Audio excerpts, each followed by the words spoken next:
Hello, I'm Brenda. And I'm Heather, and we are Brenda and Heather Yarns.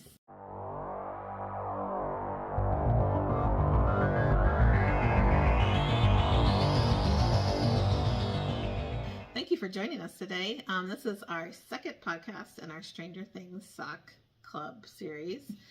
Today we'll be talking about season 2 of Stranger Things. And our character that inspired our colorway for this season is Bob Newby.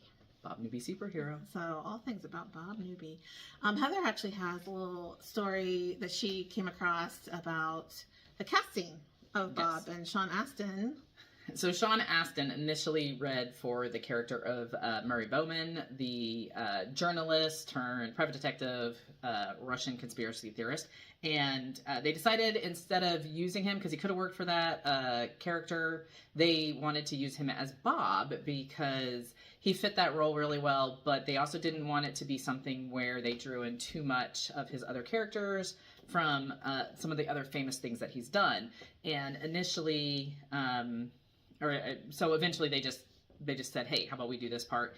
And he only kind of at one point drew in a little bit of Goonies when fun Easter egg. Yeah, the little Easter egg is he's talking about the map that Will has drawn about the vines coursing all through Hawkins, and he is asked what's at the X, and he goes, well, what's at the X? Pirate treasure? And that's the throwback to Goonies. So he was basically allowed to develop the character as Bob Newby without too much undue influence from other characters he's done. He did such a good job, and in all honesty, I have trouble visualizing him as Murray. Yes. I mean, he's perfect for Bob, though. Well, and if you've watched season 3 then and the development of Murray's character, and you're like, could Sean Astin have done that? And I think Murray is a nice little package. You know what you know, and it's hard to... Right, going forward, but who would have been Murray? It's hard Murray? to visualize. That's those casting changes always get the audience when they realize, find out that, oh, that person was almost this person. And then it's so hard to visualize that. You're like, no, they would have made a terrible... that person or the other. So interesting thought, trying to put Sean Astin anywhere else. Yeah, I mean, he's Bob. He's definitely Bob. And Bob is such a great character. I really enjoyed his story arc, although brief. Yeah. he gets one season from start to finish here. And I don't think I was expecting them to pull in a love interest for Joyce after the end of season 1, right? They teased a little bit of chemistry with her and Hopper, but that wasn't, so in some ways you could expect that to be anywhere, but you kind of were expecting that to continue. Yes, right? Yeah, a little bit of juxtaposition throughout the rest and instead of it. They bring in an unknown, a new character to be her love interest. And it's kind of funny. I felt like my first watch through of it, he wasn't going to survive because even in that one of those opening scenes, early scenes in the season where he is in the stockroom with Joyce at her work, and it's kind of like almost cringy apparent that he's way more into Joyce than Joyce is into him, and so it's kind of like, oh, how are they going to get rid of Bob? Because as the season goes on, he's such a great, nice guy.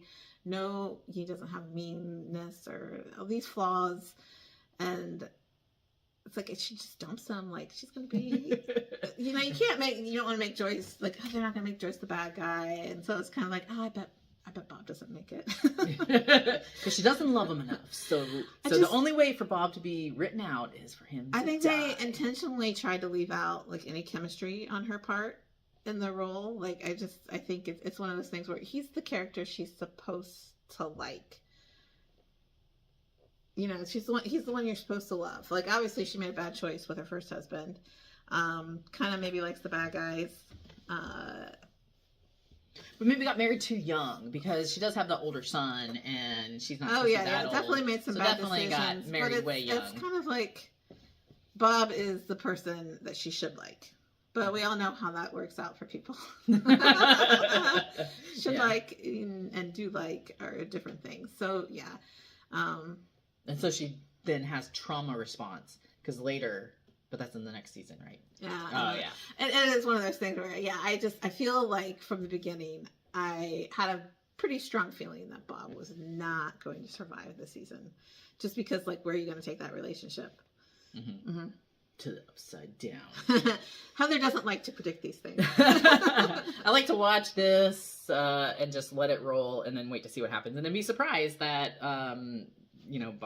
Bob gets killed and in the manner in which he died. But he has that honorable death, even though it's kind of very predictable that in that moment that, he's smiling, he's happy, he's going to die. Because the dogs are banging at the door and he's still standing there trying to catch his breath. Why did you stop? I mean, he's out of shape. So he had to stop to breathe. Granted, he'd ran for his life. And then, but he did sacrifice himself. So I think it just gives the audience that touch of hope. Yeah, that one moment of hope. He might actually make it. It's like he's smiling. Joyce is smiling. And then the dog attacks. And then there's more dogs. And then you can't stop it. So he goes from knowing he probably even know he could die because he sacrificed himself being the one to go down and reprogram the lights and the computers and everything to turn all back on. And then, he made sure that the stronger, better, faster person was able to get people to safety. So he's got this sacrificial aspect to himself, and then he does end up dying. So Bob, unfortunate story arc is that he is this great character, but then he sacrifices himself and is then dubbed Bob Newby superhero.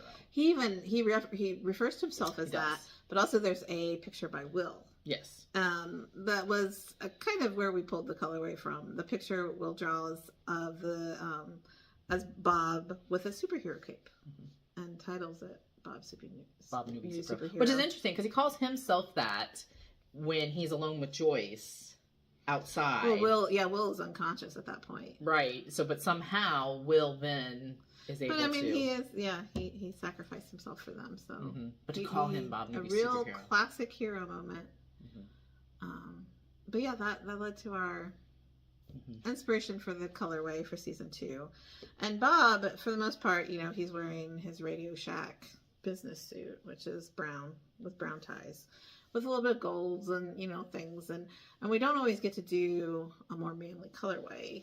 A lot of and the differences in the browns presents some challenges with dyeing and blending colors and that sort of thing. And so that was fun. That attracted us to it. We really did. Bringing in the cape is kind of what sealed the deal, because then we get a little pop of color. So for the colorway, and here we have, this is Bob Newby superhero, and the pattern is Totally Biased. And so we've got stripes inspired by Bob Newby's tie. So this is the stripe section, and then we have this slight touch of a gradient in the superhero cape. So these are his clothing, his stripes, his ties, and then the cape there. Yep. So we got a little nice transition with the red, and it really kind of brings it all together. And it was fun playing around with getting the different browns and such to work out. There's beads in here. We probably should have dumped out. But yeah, part of the tie aspect too is comes in with the pattern. Putting that on the bias on the angle, like the tie is at an angle, the strips are at an angle on the tie. So and Brenda had a pattern written that's called A Little Bias, which you can always get a copy of too out there, and it had just the bias section on the leg, but because of the tie and the bias nature, she decided to go from just a small section of bias that was part of a rainbow arcing through the sky in one of our colorways to put the bias on the foot as well. Yeah, and much larger sections. And I always joked about, because I called the first one A Little Biased. And it's like, I should do something where we got a lot more bias. I'll call it Totally Biased. So yes, so the pattern is Totally Biased, and it will work in any kind of colorway, but it definitely has a really fun effect in the striping yarns. So any of our striping yarns would work, but this is definitely a really fun striping yarn because of the length of repeat and those bold colors contrasting between each other. Yeah. Yeah, it kind of gives it a wrapping effect around the foot, having the bias go one way on the foot and then the opposite way on the leg. One thing to note for sizing, the bias sections really do stretch less. And the one you'll have more trouble with is on the leg, because you got to get that over your heel. So depending on how your heel shaped, the pattern does have you go up a size in the creation of the bias section. So you will have more stitches on your needle. But really, depending on your heel shape, you might have to do more. So yes, so definitely size up just a little bit for this pattern, for sure. But you can also try it on your foot and because this is done toe up. So as you put it on and you try it on, if you feel like it's maybe a little too snug and your ankle is maybe a little bit bigger than your arch, you're gonna want to go up even maybe some more stitches. And it's in the pattern how to do that. So that will really help you to get this to fit well, because with the lack of stretch on it, it does still fit good on your leg, even if it's more stitches than you would normally have. Right. Yep. Less stretch from side to side for sure once you're on the bias. Nope. That's the rattling beads. All right, excellent. All right. But now we only have half the leg in the shot, so maybe we put that over there. we'll put Bob away. Yeah. So you can get Skein of That Yarn still. If you go to our website, you can purchase that. We'll send you a free copy of the pattern to go with it. If you would like to just purchase the pattern, that is available on Ravelry, or you can email us to get a link for that. Email is brendaandheatheryarns@gmail.com.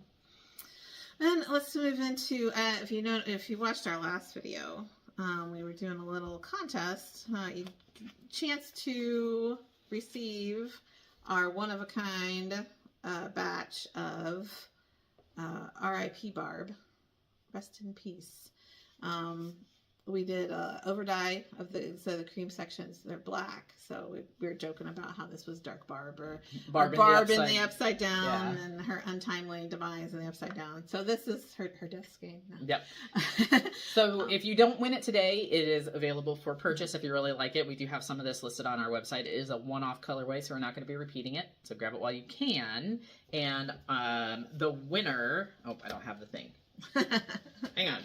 We're going to read the comment for the winner. We did, actually just do a random drawing, because we liked all the comments that we got. So we randomly drew, and the winner was S. Fowley, who said, "Love the idea of a plaid sock. It's an absolute nerd home run." So thank you very much for that. Mm-hmm. Mm-hmm. And if you could please send your shipping information to our email, brendaandheatheryarns@gmail.com.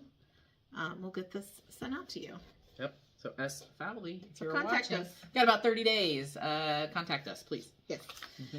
And moving on to this season's little freebies, we did some designs. Heather designed a fun little sticker for our club. Mm-hmm. I'll put a bigger picture over my face here. Picture. That's pretty cool. Yeah, the Mind Flayer wearing a sock. So you have the opportunity to earn this lovely sticker, as well as we did these little wood burned stitch markers. And a picture over my face here. And the whole set, we picked themes. Heather drew them. Mm-hmm. She did a nice job. Because I have a laser cutter, so I did the drawings myself. Drew them out, digitized them, burned them, and created the stitch markers. A little bit from all the seasons so far. Mm-hmm. So yeah, for a chance to acquire those for free, please drop a comment on this video. And yeah, please give us a comment on what your thoughts about Bob. What are your favorite things? Like, tell us, what about Bob? What about Bob? So give us something about Bob. A quote, your favorite, this or that, anything. Just talk about Bob for us. Do you think Joyce loved Bob? Do you think she wasn't given the chance to develop as a character because she was still so obsessed with her child and all of that? She never was given the chance to love. That's my opinion. Yeah, season 2 without a love interest would have been fine too, probably. But then you don't have the sacrifice. The epic sacrifice. Yeah, the epic sacrifice. Or a reason to keep her and Hopper apart. Mm-hmm. Oh, that's true.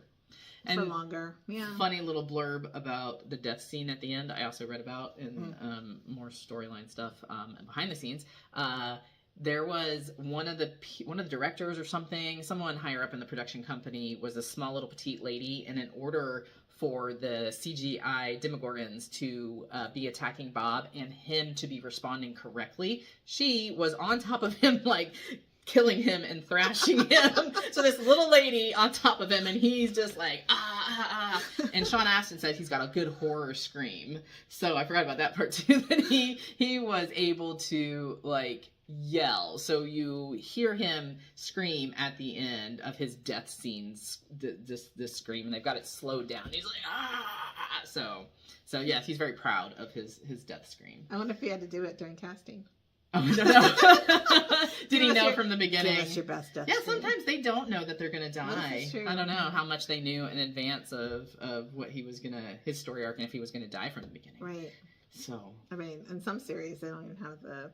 They don't even have the next episode written. I think they tend to write the whole season at a time, but I could be wrong. Or they have at least have the storyboard and the arc and all that kind of stuff. So, yeah. So what comes next? Season 3, Mm-hmm. Mad Maxine is the title of the yarn we're doing, and she's introduced in season 2, and she does the gaming and leaves behind Mad Max, and so it's the mystery of who's beating all their scores, who's Mad Max.